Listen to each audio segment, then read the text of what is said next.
Good evening. मैं CA Ranjit Mishra आप लोगों के लिए एक अच्छा वीडियो लेके आया हूँ, खासकर यंग के लिए जो खासकर जॉब के तलाश में हैं।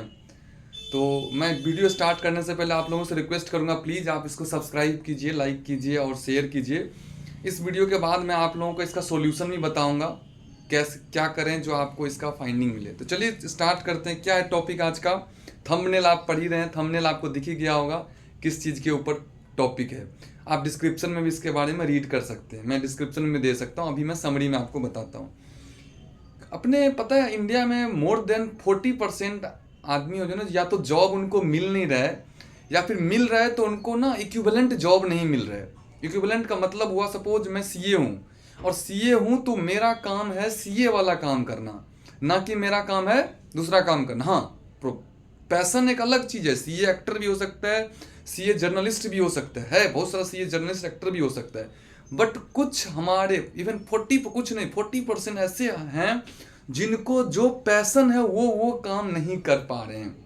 तो पता है क्या इसका रीजन है? मैं इसको समरी में कुछ लिखा है, देखिए। Why 40% rural youth struggling for job and how can I break the cycle. इसको कैसे ब्रेक करेंगे? तो चलिए पहले बताता हूँ। Did you know that 40% rural youth is struggling to find job? Why? Lack of skill or language proficiency? And guess what is? क्या ऐसा रीजन है? क्या लैंग्वेज का इशू है या स्किल नहीं है? लैंग्वेज मतलब वो जो क्या इंग्लिश नहीं आती है, या फिर अदर स्टेट का लैंग्वेज। हर स्टेट में अपना पता है, अवरी स्टेट में आपका स्टेट टू स्टेट वेरी करता है अपना लैंग्वेज।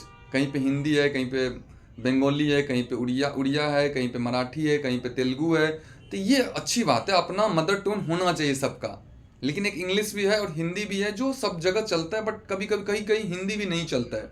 तो जो रूरल एरिया के है ना, उनके लिए बड़ा डिफिकल्ट हो जाता है, चाहे किसी भी स्टेट से आते हैं तो वो बड़ा डिफिकल्ट है। हो सकता है थोड़ा सा लैंग्वेज के लिए भी वो क्या करते हैं, अपना कंफर्ट जोन से निकलते नहीं है और दूसरे स्टेट जाते नहीं है। लेकिन मेरा मानना है, जो पता है स्किल पे खर्चा नहीं होता है। लोग स्कूल पे तो खर्चा करते हैं बट स्किल पे नहीं खर्चा करते हैं।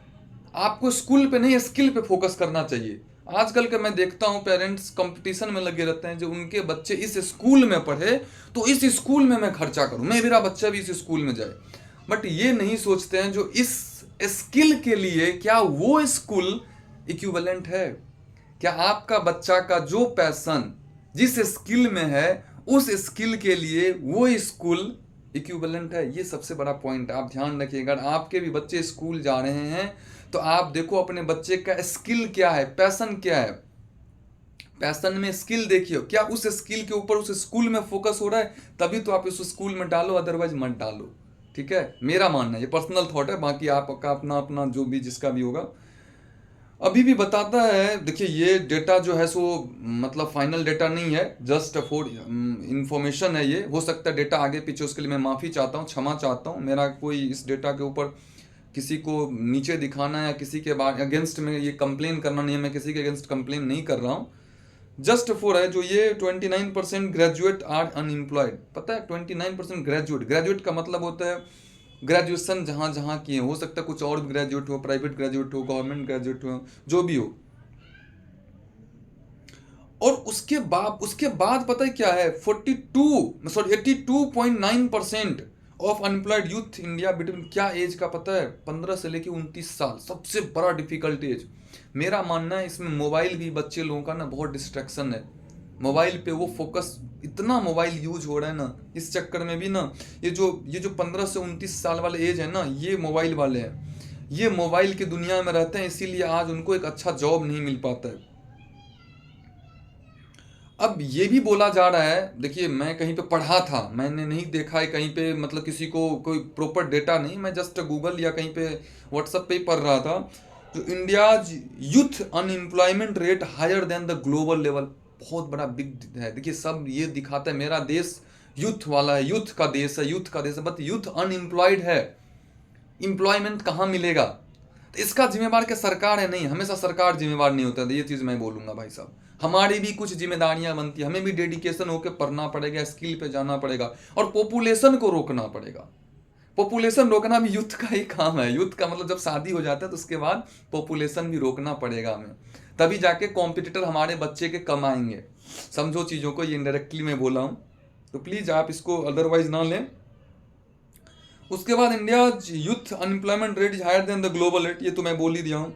The harsh truth is school don't teach how to invest, पता है। तो उसके बाद भी इंटरप्रेनर पे आप आते हैं, बात करते हैं, या इन्वेस्टमेंट के ऊपर बात करते हैं। जो कमा भी रहे हैं वो भी क्या कर रहे हैं, वो उनको इन्वेस्टमेंट करना नहीं आता है, पैसे रखना नहीं आता है, पैसे यूटिलाइज करना नहीं आता। आज उनके अकाउंट में रहेगा बहुत सारा पैसा, खूब इंजॉय करेंगे, कल वो 5,000 रुपये मांगना पड़ता है उनको। तो ऐसा भी सिस्टम ना हो, बैलेंस करना सीखो। Balance is the most important. आप बोलोगे जो मैं सीए हूँ तो मैं बैलेंस करना, नहीं, सबको फाइनेंस सबको जानना पड़ेगा। आप देखो, मुझे मेरी पुरानी वीडियो देखो, मैंने यही बोला है, नॉन फाइनेंस को फाइनेंस बनना पड़ेगा।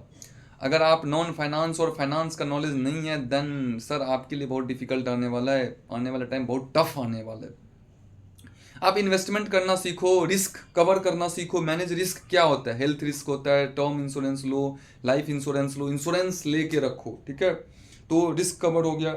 How to be the entrepreneur, entrepreneur कैसे बनेंगे, इस हो सकता है आप क्या, लोग क्या, पता है, मैं एक चीज एक जन से और ये भी सुना था, ये काम कैसे करें, यहाँ तो बड़े बड़े प्लेयर है। अरे भाई साहब, आप ये क्यों सोच रहे हो, जो बड़े बड़े हैं तो हम छोटे नहीं कर सकते हैं। हम बड़े बड़े का बड़े कस्टमर है, छोटे का छोटे कस्टमर होगा, आप भी एक दिन बड़े बन जाओगे। तो स्टार्ट तो करो, कंटिन्यूटी तो करो। कंटिन्यूटी भी बहुत ज़्यादा इंपॉर्टेंट करता है। इंटरप्रेनर इसलिए नहीं को इंटरप्रेनर करने से डरते हैं, वो रिजल्ट से डरते हैं। रिजल्ट से नहीं डरना, आप स्टार्ट तो करो। स्टार्ट करोगे तभी इंप्लॉयमेंट बढ़ेगी और इंप्लॉयमेंट रेट कम होगा। हमारे देश में इंप्लॉय जनरेट नहीं कोई करता है, बट इंप्लॉयमेंट खोजने के लिए सब जाता है। जॉब सीकर सब बन गया, जॉब क्रिएटर कोई नहीं बन रहा है।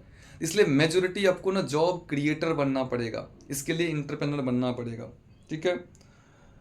उसके बाद कई सारे ऐसा चीज, आप चलिए सॉल्यूशन कैसे कर सकते हैं। मैं तो यही बोलूंगा, आप न्यू स्किल सीखिए, स्किल पे सीखिए। Skill skill skill, school school नहीं, स्किल स्किल बोलिएगा। आप स्किल बोलना, अदरवाइज आप स्कूल करवा के बच्चे बाद में परेशान होंगे, आप भी परेशान होंगे, आपको कोई फायदा नहीं मिलेगा एक बहुत हाई पाई स्कूल में पढ़ाने से। You have all. उसके बाद इन्वेस्ट करना सीखो, वेल्थ बनाना सीखो, थोड़ा बहुत वेल्थ बनाओ, जो आप कहीं पे व्यापार करोगे, इंटरप्रेन्योर बनोगे और वहां पे बैकअप की जरूरत पड़ेगा तो आपका वेल्थ बैकअप दे सकता है, ठीक है। मैं यही बोलूंगा आपको बस ये स्टार्ट करना है। मेरा एक ही मानना है, अगर आप आज स्टार्ट करेंगे तभी आप कुछ कर पाएंगे। मेरा फिर से मैं रिपीट कर रहा हूँ, आप स्टार्ट करेंगे तभी आप जाके आगे बढ़ें। लोग स्टार्ट ही नहीं करते हैं, माइंड में तो बहुत सारा प्लानिंग कर लेते हैं बट स्टार्ट नहीं करते हैं।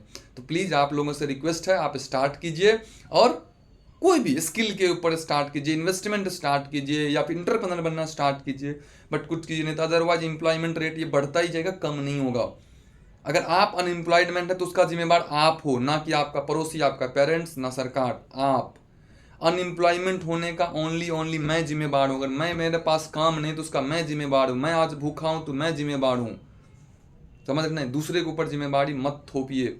अगर आप फिजिकली चैलेंज नहीं हो तो इसके लिए आपको करना पड़ेगा। आपको हर जगह कोई हाथ पकड़ के नहीं करवाएगा, हमेशा आपको प्लेटफॉर्म नहीं मिलेगा, प्लेटफॉर्म खोजना पड़ेगा तभी आप परफॉर्म। कोई जन बोलता हमें तो प्लेटफॉर्म ही नहीं मिलता है परफॉर्म करने के। भाई साहब, प्लेटफॉर्म नहीं मिलेगा, प्लेटफॉर्म हिडन होता है, आपको खोजना पड़ेगा तभी मिलेगा, ठीक है। मैं ज़्यादा ज्ञान नहीं दूंगा यहाँ पे। मैं आपसे रिक्वेस्ट करूंगा 1 घंटा आप स्किल पे दीजिए, 1-2 घंटा आप इन्वेस्टमेंट कैसे करें उस पर दीजिए, या फिर कुछ इंटरप्रेन्योर बना वो कीजिए, ठीक है। तो बस आज के लिए इतना ही। आप लोगों से गुजारिश है जो आप इसको लाइक कीजिए, सब्सक्राइब कीजिए। मैं और भी मोटिवेशनल चीज़ें इसके ऊपर बताऊंगा और मैं कैटेगराइज करके बताऊंगा कैसे किसको क्या करना है, जिससे आप ये भी आपके लिए सुनिश्चित हो पाए जो आप कौन सा इन्वेस्टमेंट करो। आप अपना अपना पैसन लिखिए, मैं उस पैसन के हिसाब से आप लोगों को बताऊंगा कौन सा स्किल पे जाना चाहिए, कैसे इन्वेस्टमेंट करना चाहिए। आप कमेंट करके ज़रूर से बताइएगा आपके लिए कौन सा पैसन है। अपना अपना पैसन को कमेंट कीजिए, ठीक है। Thank you so much. आज के लिए बस इतना ही, धन्यवाद।